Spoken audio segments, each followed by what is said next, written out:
Topic po natin ngayon, yung mga masakit sa katawan natin paggising sa umaga. Kung mapapansin nyo po, karamihan ng topic ko, kung ano nararamdaman ko for the day or for the week. Siyempre, paggising natin, ba nagkakaedad tayo, ang daming masakit sa katawan. Usually, itong 8 parte ang sasakit. So, di-discuss natin lahat ha. Leeg, shoulder, likod, buto, paa, lahat yan pag-uusapan natin. Anong dahilan ba? Bakit ba paggising natin sa umaga, dyan sumasakit yung katawan? Siyempre, minsan nasa tulog natin yan. Baka mali ang posisyon pagtulog, natabingi, di ba? O baka matigas ang muscle natin bago matulog, baka napagod tayo. O baka meron ding mga medical condition kaya mas sumasakit yung katawan sa umaga. Tingnan natin itong 8 at ano yung mga simpleng home remedies dito sa 8 at anong magagawa natin. Number 1, sakit sa katawan, paggising, neck pain. Very common yan, neck pain. Diba? Tawag dyan, stiff neck. Minsan paggising mo, sakit ng leg. Bakit? Kadalasan na mali yung position mo, siyempre tulog ka eh. Baka like ako, tulog ko tihaya. Tapos mamaya, baka nananaginip ka, makatulog kang pakaliwa. Pag na tumabingi ka, tapos yung ulo mo walang suporta, magiging ganyan ng leeg mo buong gabi. So, 1 to 2 hours ganyan, stiff neck ka na. Diba? O minsan, bumagsak ka sa unan, yung unan mo natanggal, masyadong nataas. O mami, unan mo nababa, masyadong bumaba yung ulo mo. So, neck position, kadalasan yan, ang nagkokos ng stiff neck. Okay, so yung pillow natin, dapat tamang-tama lang yung unan.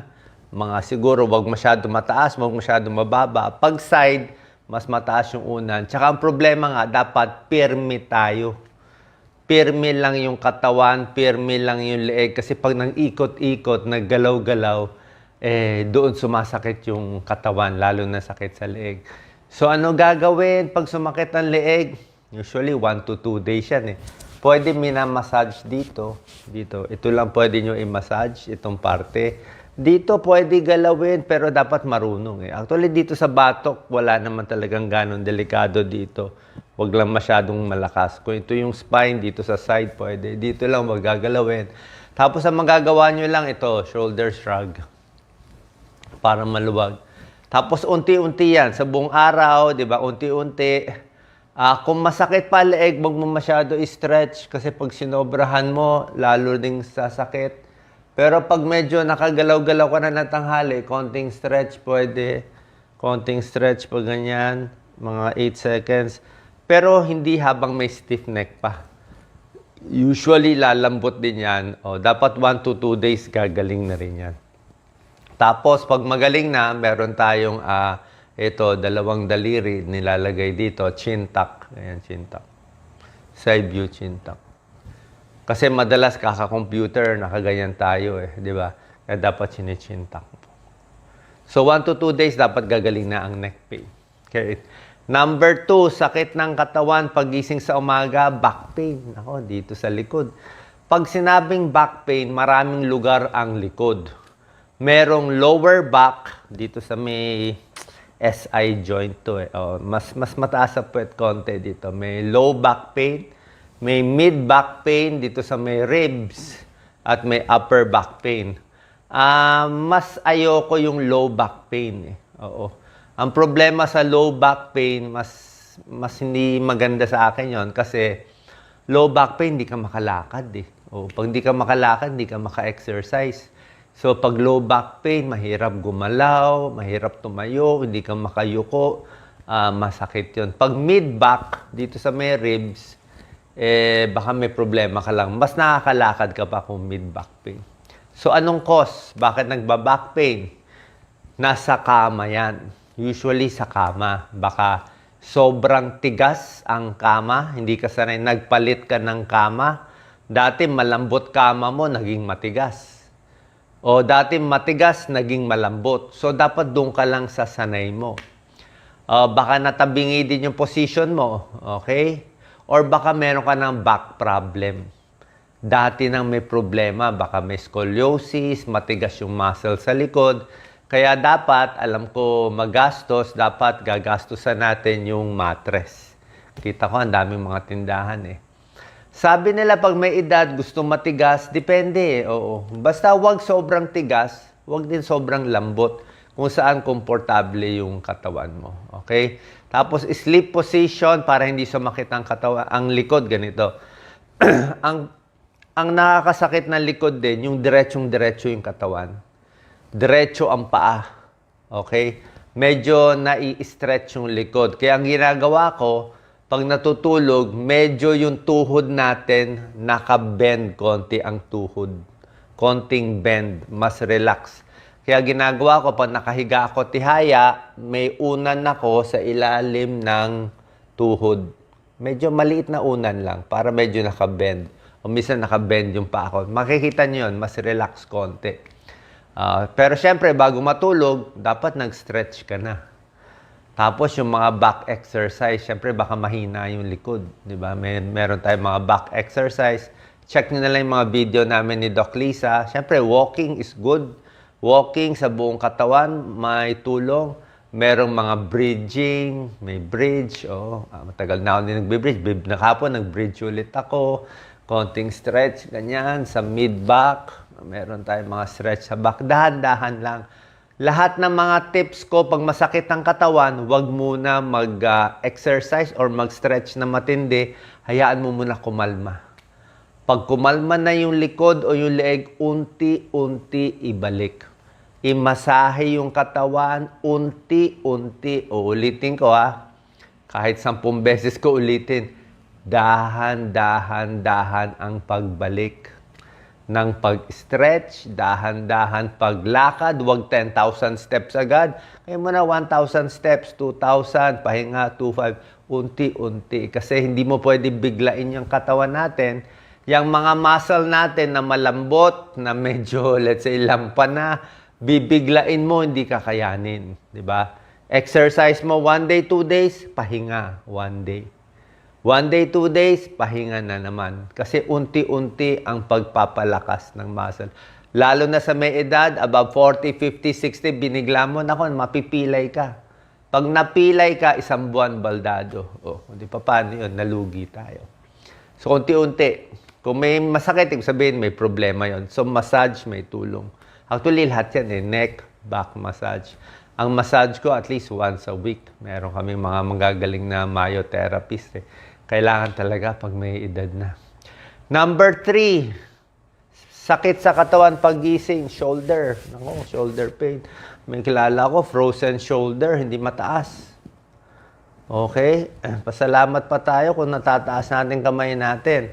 May ibang frozen shoulder, hindi maganito. Okay, ingat Ito turo ng mga rehab. May position na bawal. Like yung ganito, bawal. Hanggang dito lang pwede. Bawal sobra. Bawal sobra. Nako. Yan, I-try nyo. Ayaw, di ba? Hanggang ganyan lang. Tama na yan. Huwag mo iso-sobra. Kasi pag sinobra mo, mapo-frozen shoulder ka, mamaya ma-dislocate pa yan joint mo. May position na ayaw Pero dapat magagawa natin yan. Kaya unti-unti. Unti-unti. Kaya meron tayong mga shoulder shrug, tinuturo ko para sa shoulder pain.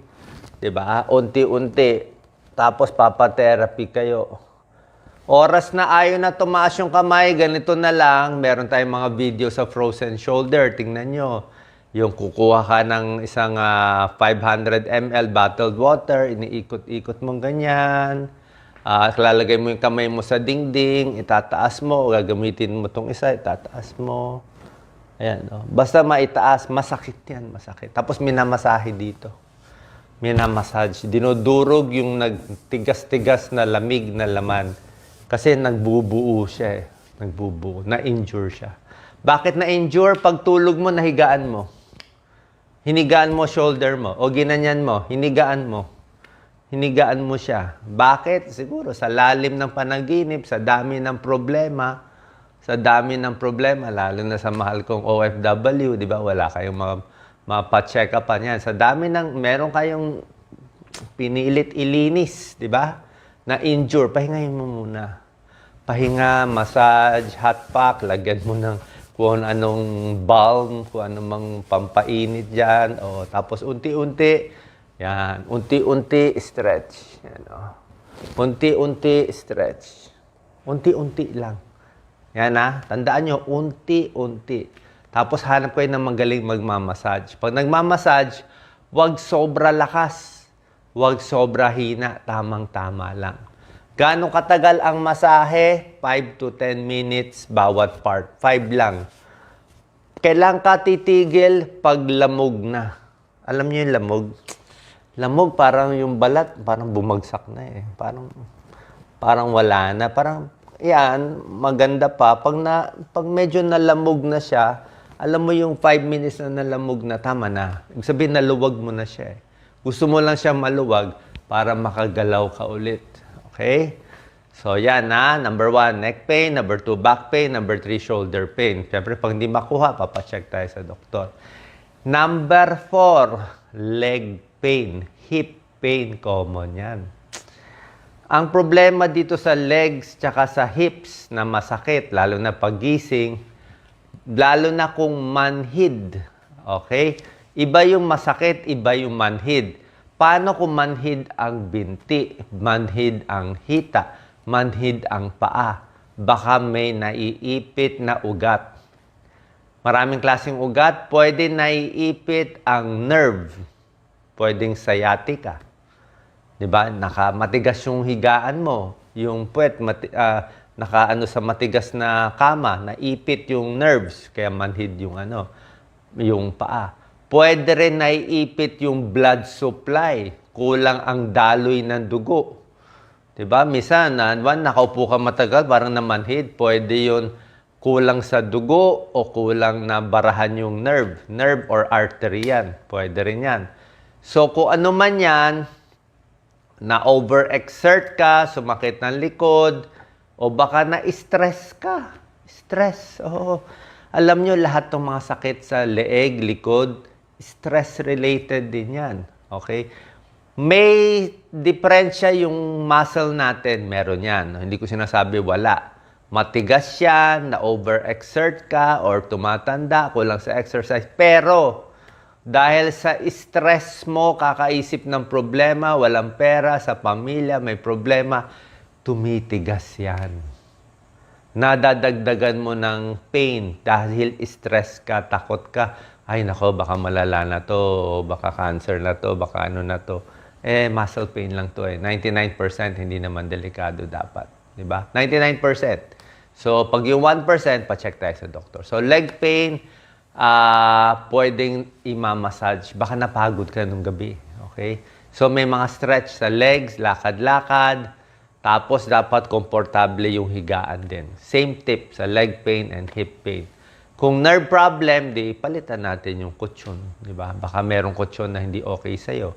Tapos, bago matulog, may konting stretch. Kagabi, nag-stretch ako eh. Knee to chest stretch. Di ba? Meron tayong mga stretch. Tingnan yung video namin ni Doc Lisa. Nakasuot nga si Doc Lisa na parang attire na pang exercise. Number 5, joint pain. Joints. Masakit. Ngayon, yung joint na paggising sa umaga na masakit, na magang-maga, ay baka gout yun. Kung gout, pa-check mo uric acid mo, gout. Pwede ring arthritis. Osteoarthritis, di ba? Ang osteoarthritis, paggising sa umaga, yung kamay, ayaw. Di ba? Matigas, masikip sa umaga. Masikip kasi nga tumatanda ay parang pintuan. Hindi binubuksan, maingay, matigas, 'di ba? May kalawang. So, pwedeng osteoarthritis, pwedeng gouty arthritis, joint exercise, pwedeng hot pack muna, unti-unti. Pag gout, papacheck tayo sa doktor. May gamot sa gout. Simpleng gamot sa gout, inom na maraming tubig. Tsaka colchicine tablet. Pero dapat, ma-check mo na uric acid yun, na mataas ang uric acid. Kung hindi mataas ang uric acid, hindi gout yan. Number 6, out of 8, masakit sa katawan, headache. Ito headache, actually, mas madali ito eh. Yung headache, baka kala mo lang headache, baka neck pain eh. Baka neck pain yan, umabot dito eh. Minsan nandito, umaakyat dito. Or minsan headache, anong cause? Kulang ka sa tubig, dehydration. Sinasabi ko sa inyo, tubig. 8 baso hanggang 10 basong tubig or fluid, pang headache yan kasi dehydrated. Pag kulang ka sa tubig, cramps, pulikat, at headache. Kulang sa tulog, headache. Vertigo, headache. Stress, headache. Sakit sa leeg, nagiging headache. Lumilipat yan eh. Sakit sa shoulder, aabot dito, headache. Diba? Headache, massage lang yan. Oo, pamasahe ka dito. Palitan kayo ng massage, baka meron kayo, let's say, kasambahay kayo, nasa ibang bansa, magkaibigan kayo, kung meron kayong day off, palit kayo, yung isa mag-massage sa isa, yung isa mag-massage sa isa. Simple lang. Kahit sa kamay, dito, lagyan mo lang, bili ka lang ng mga lotion, kahit anong lotion o anong oil lang, para lang maginhawa. Tapos tingnan mo yung video natin. Pwede kayo pa-treat mo na sa isang marunong mag-massage, tapos pag natuto kayo, kayo na magpalit-palitan. Okay? Moderate massage, wag lang severe. Kailangan headache, mabilis lang yan dito. Dito sa ilalim, masarap to. Dito, masarap dito. Tapos sa ulo, kung ano yung may laman-laman, no? Diin-diin mo lang, napakasarap yan. Huwag lang masyadong ikot-ikutin sa ulo, sabi ko nga, kasi malalagas ang buhok. Yun lang ang problema. Number 7 out of 8, sakit sa katawan. Problema ni Doc Lisa to. Sakit sa paa. Foot pain. Siya kasi, lakad siya ng lakad eh. Medyo matigas yan. Anong cause ng foot pain? Plantar fasciitis. Kakalakad at pangit ang rubber shoes. Lagi nakatsinelas, sasakit ang paa. Lagi nakapaa, walang rubber shoes. Yung shoes nyo luma, masikip o maluwag, kulang sa arch. Kaya sabi ko nga, ang kailangan mag-invest tayo sa sapatos. Kung hindi natin kaya yung branded na mamahalin, kahit second hand na lang. Baka yung amo natin, merong second hand na sabi mo, biling ko na lang yan. O, kasi mahal yung mga bago eh. May mga 2,000, 3,000. May mga outlet store. Pero kailangan mag-invest kayo sa rubber shoes talaga. Yung malambot. Para hindi sumakit ang paa. Okay? Para yung pressure ng paglalakad nyo, pagtatrabaho, hindi mapupunta, hindi masisira ang tuhod, hindi masisira ang paa. Yung rubber shoes na lang. Okay? Stretch the feet. Baka nagka-cramps din yan. Tapos, sa paa, paano minamasahe yung paa? Kuha kayo ng tennis ball or golf ball. Ginaganon yung paa mo. Diba? Tingnan yung mga video namin, no? Yung paa mo, niro-roll mo. Sa mga Decathlon store, may mga binibenta na Pwede na tennis ball or golf ball, pwede yun. Okay? Foot pain, plantar fasciitis, kailangan niluluwag yun. Pero kung matindi, syempre papacheck tayo sa doktor. Tapos ini-stretch yun. Meron tayong stretch sa paa. Check nyo na lang yung video namin, foot pain. And lastly, number 8, masakit lahat ng muscle. Yan, pagising sa umaga, sakit ng muscle. Bakit masakit ang muscle? Napagod ka kagabi. Dapat maligo ka ng mainit, maligamgam na tubig, hot shower, nakaka-relax. Okay? Stretching bago matulog, di ba? Mga ganito, galaw-galaw lang konti. Kita mo yung mga Japanese sa umaga, galaw-galaw, okay? Relax. Tapos i-massage mo sarili mo. Minsan masakit ang muscle, kulang sa galaw, lagi nakaupo, 8 hours nakaupo, o sobra na pagod. Masakit din muscle minsan, pinupulikat madaling araw. Diba? Common yan. Bakit kayo pinupulikat ng madaling araw? Kulang sa tubig, that's one, dehydration. Kulang sa potassium, sa electrolytes, kain ng saging, 2 everyday. Matigas yung paa, na sobrahan ng lakad, i-stretch mo yung sa paa mo, leg cramps yun. At minsan pa, kung nasa ibang bansa, baka sobra lamig. Nagka-cramps din, magmedyas ka. Okay? Or magkumot ka. Or minsan, pag kumot mo, sobrang sikip ang kumot. Yung kinumot mo yung paa mo, naipit yung paa mo. Hindi makagalaw, pwede ka rin mag-cramps. Diba? O malamig, nalamigan. O minsan, nananaginip ka na alimpungatan, paggising mo, biglang tinulak mo yung paa mo, nagpulikat na naman yan. Okay? Minsan, yung pulikat na yan, kita mo, 3 araw masakit. 3 to 4 days, ayaw mawala. So, unti-unti, ini-stretch, ginagalaw-galaw. So, yan pa rin. Kung ano man ang sakit ng katawan, final tips, massage is very important. Whole body massage.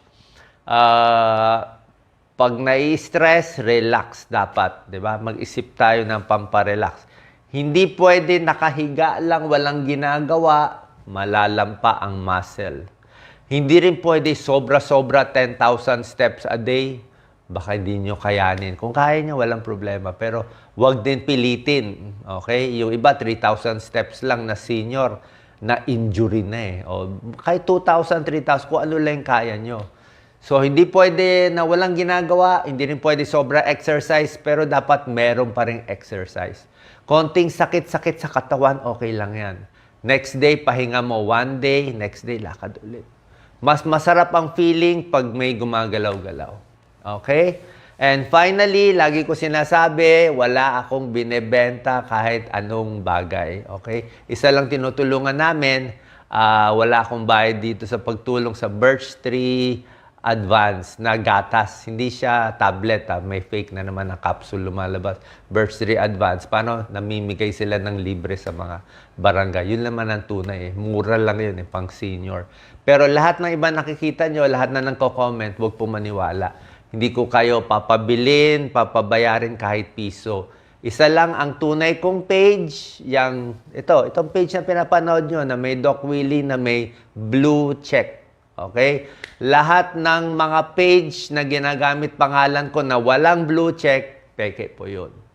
Okay? Kaya wag maniniwala, pasensya na, wag kayong bibili. Sabi ko nga, libre ako. Pasensya na, ang daming fake news eh. Ang daming mga loloko, ang daming trolls ngayon sa buong mundo. Kaya wag kayong bibili kahit ano. Wala akong binibenta. Lahat ito, libre, tulong.